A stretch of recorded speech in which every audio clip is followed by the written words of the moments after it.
Hello everyone and welcome back for the third installment of my workshop build. So in this video I'm just going to be showing my process of putting the membrane on and putting the cladding, the fascia, the soffit. So this is a vapor barrier or a waterproof membrane. So this was pretty cheap. I actually got this from Screwfix, I believe. And what I'm actually doing here is just stapling it into place. So I did actually go out, or all that, I ordered a tool off Amazon. I forget the name of it now. It's actually kind of like a hammer. You just basically hit the area you want to put a staple in. So if you've got a lot of stuff to do like this and you haven't got one of these tools, I highly recommend you get one. Pretty fun to use as well. It may be just been a bit of a novelty for me because I've never used it.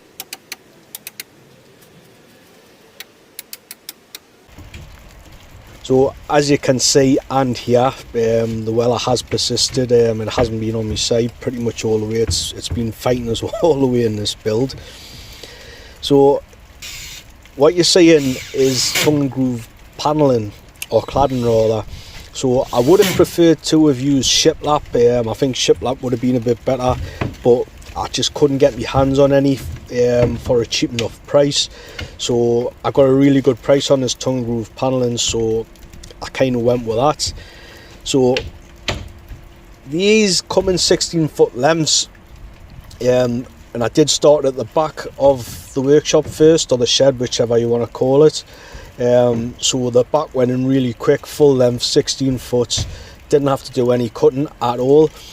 So the side is 10 foot. So the only problem with this is that there was 6 foot of waste, or 6 foot of material after it. So to try and mitigate this and try not to, not use full 10-foot lengths and actually use the 6-foot lengths up, I've kind of sandwiched it. So you can see what I'm doing here.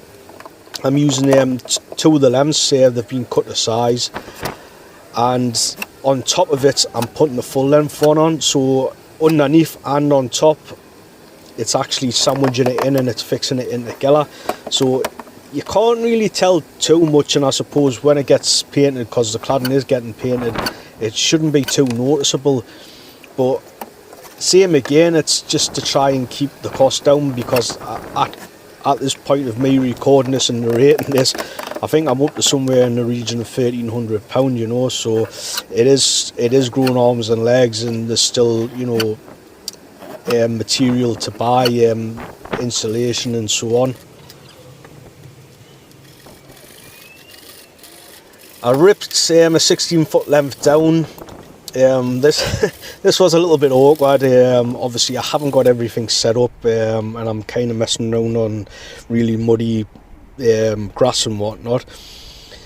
I think in the whole entire build, one of the hardest things I actually did was to fit the fascia board and the soffit in 16-foot lengths. So I didn't actually fit all of it in 16-foot lengths because it was just too awkward. So what I decided to do, especially with a soffit, was just to cut it. You can see a shot down the soffit section, and it was a bit of a nightmare. Obviously there's just me doing all this by myself. So I would advise you, if you are stuck and you are doing it by yourself, to actually just use shorter lengths, because with it being such a long length, it was just flopping all over the place. So the last section that I did do was actually the fronts. This was pretty straightforward. I think some people might have been put off because obviously there's going to be a window in the front, or 2 windows in the front, but this went in pretty quick, if I'm honest. You might be wondering why I didn't start at the very bottom. While I was doing it, I wasn't too sure whether I was going to put some sort of a trim at the bottom. As it happens, I decided not to do that just for cost reasons, and I ended up coming a little bit later and just putting another board in instead.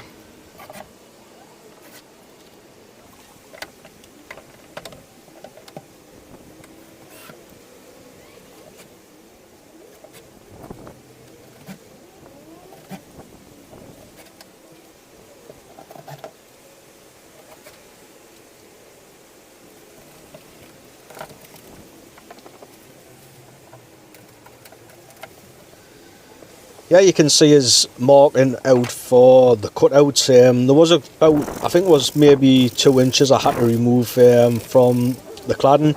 It wasn't too much of a big deal, and as I said before, all of this went in really quickly.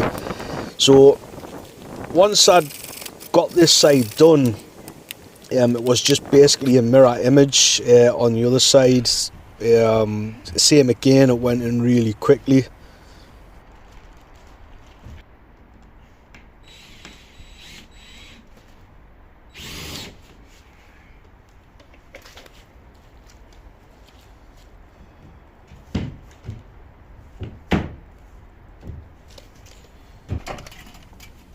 So with the soffits on the both gable ends, what I decided to do, just because I had quite a few little offcuts which were the perfect size, I decided to run them the same way as I've run the front section. So basically what I done here, just to get the angle, I basically used some of the cladding as a straight edge, and then I actually fixed the roofer's lat on. And basically I'll fix one side to the joist and one side to the roofer's lat, and I just worked my way all the way along. As I said, this was a good use of the offcuts, so I am actually going to have to come back to this section, and I'm going to have to put some end trim on it.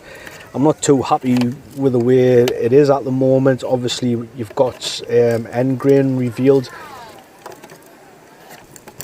So I pretty much just worked my way along until I reached the end. It is actually a little bit tedious going, because there's actually quite a lot of little bits to put in and screw in. But that's pretty much it for all the cladding, the soffits and whatnot. So I am actually going to call it there, because I am trying to keep these videos not too long. So in the next video, I am going to be showing the windows and the door process. So if you've got any comments, any suggestions, anything like that, I'd love to hear what your thoughts are, how I've conducted it, how I've built this. So don't be shy and leave a comment and a like. And if you haven't subscribed, I would really appreciate that as well.